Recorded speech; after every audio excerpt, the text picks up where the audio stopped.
पहली खबर से करते हैं शुरुआत। जैसे जैसे बिहार में मतगणना की तारीख आ रही है नजदीक, वैसे वैसे सियासी लड़ाई बढ़ रही है।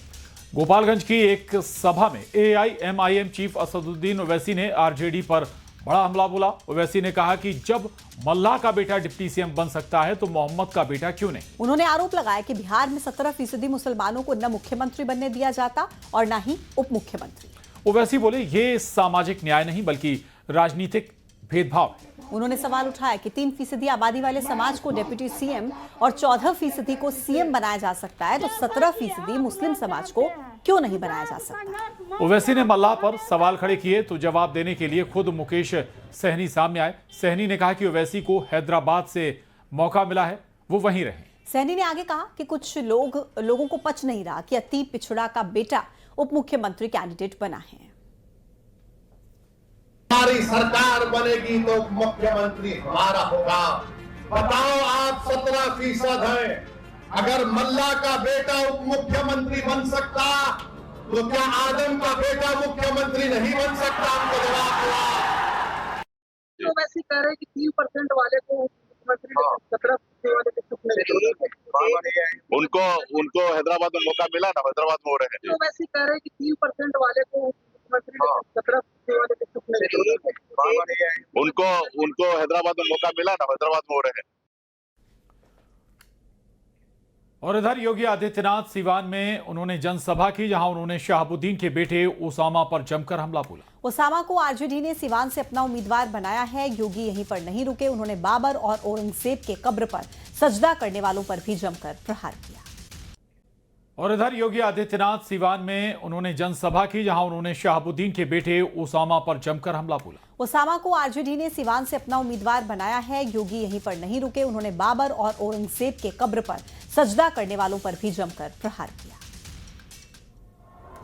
मुझे आश्चर्य हुआ जब मैं रघुनाथपुर में आया और रघुनाथपुर में आकर के मैंने देखा कि आरजेडी ने यहां से जो प्रत्याशी दिया है वो अपनी खानदानी आपराधिक पृष्ठभूमि के लिए इस पूरे क्षेत्र नहीं देश और दुनिया में कुख्यात रहा है। नाम भी देखो ना। बहनों और भाइयों, सीवान में वह जंगल राज फिर से मत आने दीजिए। आपने देखा होगा कैसे चांद बाबू के पुत्र के ऊपर इसी सीवान में एसिड उड़ेलने का काम हुआ था। ये वही बिहार है। ये अपराधी फिर से जीवित न होने पाए। राहुल गांधी आज मुजफ्फरपुर में थे, उनके साथ मंच पर तेजस्वी यादव भी मौजूद थे।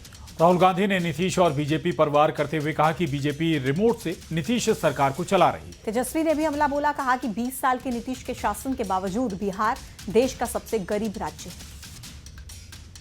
नीतीश जी का चेहरा का प्रयोग हो रहा है। रिमोट कंट्रोल बीजेपी के हाथ में है। आप ये मत सोचिए कि अति पिछड़ों की आवाज उधर सुनाई देती है। 3-4 लोग कंट्रोल करते हैं, बीजेपी कंट्रोल करती है, उनके हाथ में रिमोट कंट्रोलर है।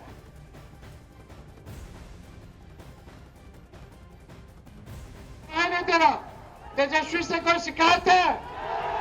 एक मौका मिलेगा।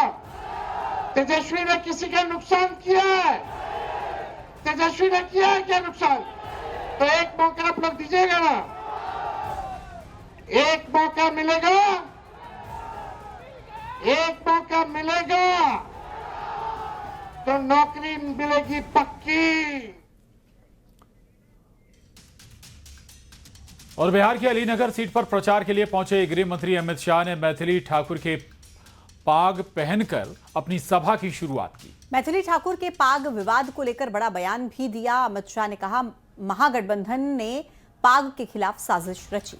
अमित शाह ने कहा कि सीएम या पीएम की कुर्सी खाली नहीं है, सीएम के पद पर नीतीश कुमार है। और पीएम की कुर्सी पर नरेंद्र मोदी। मैथिली जी जैसे ही खड़ी रही, ढेर सारे लोगों ने इनके खिलाफ, ये महाठगबंधन ने इनके खिलाफ कई प्रचार का अपप्रचार किया है। मगर मैं आज यहां से लालू जी की पार्टी को कहकर जाता हूं, मैथिली ठाकुर जीतेगी और पूरे देश और दुनिया में मिथिला का सम्मान बनकर अपनी आवाज।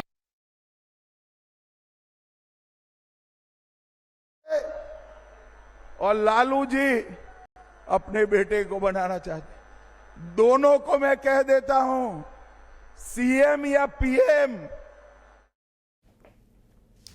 मध्य प्रदेश समेत देश